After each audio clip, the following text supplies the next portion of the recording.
हमारा प्रिय मित्रों, शुभ संदेश का नया दिन के लिए हम आपको स्वागत करते हैं। पापियों का मित्र तू है, पाप को तू मिटाने आया। पापियों का मित्र तू है, पाप को तू मिटाने आया।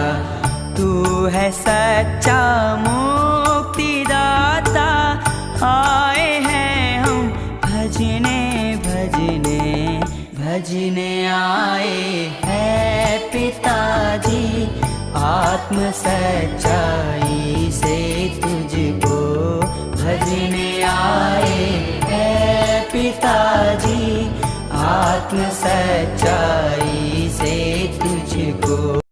आज का संदेश प्रभु के दास OM माथ्यू बेंगलुरु से बांटा जाएगा। प्रार्थना के साथ सुनिए। परमेश्वर के नाम की स्तुति हो। आज का मनन के लिए उत्पत्ति का किताब 4 अध्याय, इसका 3 से लेकर कुछ पद पढ़ना चाहता हूँ। कुछ दिनों के पश्चात कैन यहोवा के पास भूमि की उपज में से कुछ भेंट ले आया। 4 पद। और हाबिल भी अपनी भेड़ बकरियों के कई एक पहलौठे बच्चे भेंट चढ़ाने के लिए आया और उसकी चर्बी पे भेंट चढ़ाई। तब यहोवा ने हाबिल और उसकी भेंट को तो ग्रहण किया। 5 पद। परंतु कैन और उसकी भेंट को उसने ग्रहण ना किया।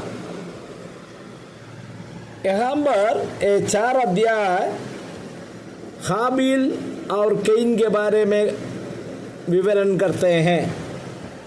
हमें मालूम है परमेश्वर ने अपने स्वरूप में, अपना छाया में जो मनुष्य को बनाया उसको आदम नाम दिया। उसको अदन का बगीचा में रखा है। उसके बाद उनको गहरी नींद में डालकर उनकी एक पसली निकालकर उनसे एक सुंदर पत्नी बनाया, उसका हव्वा नाम रखे। और परमेश्वर ने उनको बताया, भूलो बलो और धरती पर भर जाओ और सभी चीज के ऊपर अधिकार करना, राज्य करना।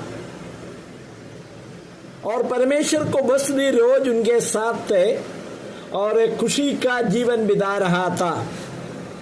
परमेश्वर ने बताया, बगीचा का हर एक पेड़ का फल खा सकता है, लेकिन जो भलाई और बुराई का ज्ञान का पेड़ का फल जो बगीचे के बीच में है उसको खाने से मर जाएंगे। लेकिन हमें मालूम है शैतान हमेशा मनुष्य को गिराने का कोशिश में है। उन दिनों का बात है, आज भी है। शैतान हमेशा परमेश्वर का वचन को अविश्वास करवाने के लिए मनुष्य को प्रेरित करता है। वो शैतान का प्रेरणा में आदम हव्वा गिर गया, जिसका परिणाम क्या हो गया? जो मना किया हुआ फल खाया, जिसके द्वारा उन्हें बगीचा से भागर जाना पड़ा। परमेश्वर ने बताया, आज से लेकर आप पापी के नाम में जाना जाता है, परमेश्वर को बसरी में रह नहीं सकता। अभी जब 4 अध्याय में आ रहे, जो उन लोग भागर बगीचा से भागर चले गए, लेकिन परमेश्वर ने उसको छोड़ा नहीं। वहाँ हम लोग पढ़ते हैं, जब आदम अपनी पत्नी हव्वा के पास गया तब उसने गर्भवती होकर कैन को जन्म दिया और कहा, मैंने यहोवा की सकायदा से एक पुरुष पाया है। यहाँ पर सबसे पहला बच्चे का जन्म हुआ, ये बात हम लोग पढ़ते हैं। परमेश्वर ने उसको सत्यानाश नहीं किया। परमेश्वर ने बताया, मैं आपके लिए एक रास्ता खोलेंगे, और पाप क्षमा का बात भी प्रभु ने बताया। इसके बाद में हम लोग पढ़ते हैं फिर दूसरा पद में, फिर उसने उसके भाई हाबिल को भी जन्म दिया। हाबिल भेड़ बकरियों का चरवाहा बन गया परंतु कैन भूमि पर खेती करने वाला किसान बना। यही उनके बारे में जो इतिहास है। लेकिन तीसरा पद में हम लोग देखता है जो कैन जो बलि चढ़ाते हैं। कैन कोई नास्तिक व्यक्ति नहीं था, परमेश्वर को मानता था, बलि चढ़ाने के लिए उन्होंने गया। लेकिन हम लोग पढ़ते हैं 5वां पद में कैन और उसका भेंट को परमेश्वर ने ग्रहण नहीं किया। इसमें एक बात जानना मुझे सुनने वाला हर एक भाई लोग, कैसे भी हो परमेश्वर को भेंट चढ़ाने से, आराधना करने से परमेश्वर स्वीकार करने वाला नहीं है। परमेश्वर को अपना नियम दिया है मनुष्य कैसे आराधना करना।